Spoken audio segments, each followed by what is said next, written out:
Alright, this is exercise 3A and 3B on Pythagoras' theorem and finding the length of shorter sides. Stuff a lot of you guys would have already done before. Okay?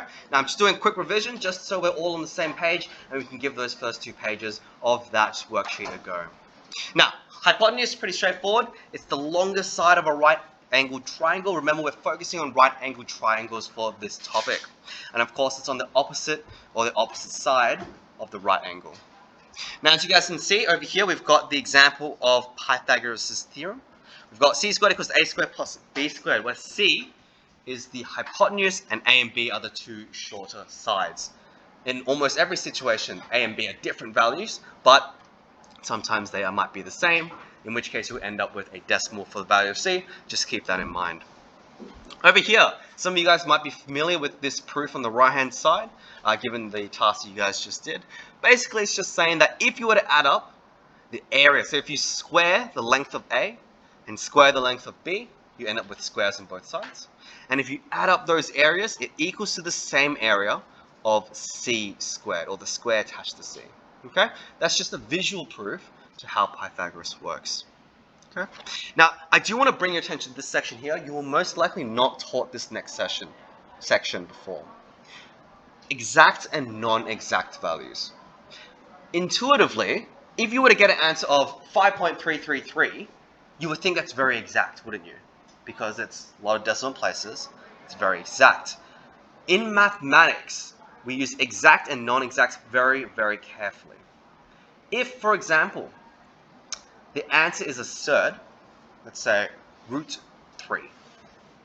Square root of 3. Is there a whole number that equals to that? No. It'd actually be a decimal, wouldn't it? The square root of 3 is like 1.17 blah, sorry, 1.71 blah blah blah. I don't know what it is off the top of my head. But the idea is it's very long and continues forever. Root 3, if I leave it as square root of 3, is an exact value. I haven't changed anything, I haven't rounded everything off. It is exactly square root of 3. If I was to write 1.71, I've omitted some information, haven't I? Because technically it wouldn't go on forever. So in a decimal form, it is not exact.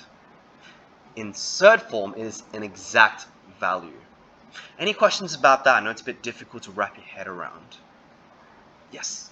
When we're answering certain questions, do we put them into sets? Great question. If the question says to 2 decimal places, for example, or 3 decimal places, then you would write it as a decimal place. If it just says find the value of C, or whatever it is, then you would use thirds. Good question. Alright, so pretty straightforward, this stuff over here. Find the length of the hypotenuse in the right angle triangle. You guys are already aware. And as you bring up that point, it says leaving your answer as an exact value.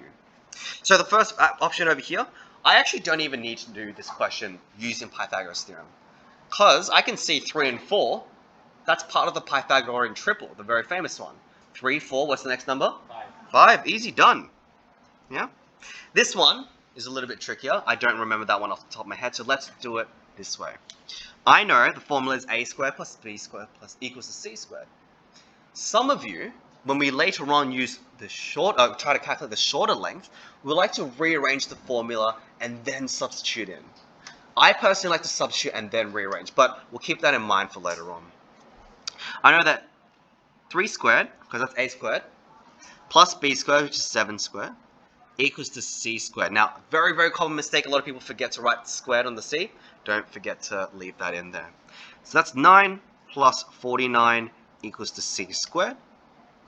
Add them together, that's 58 equals to c squared. Am I done? Am I done? Are we happy with that? No.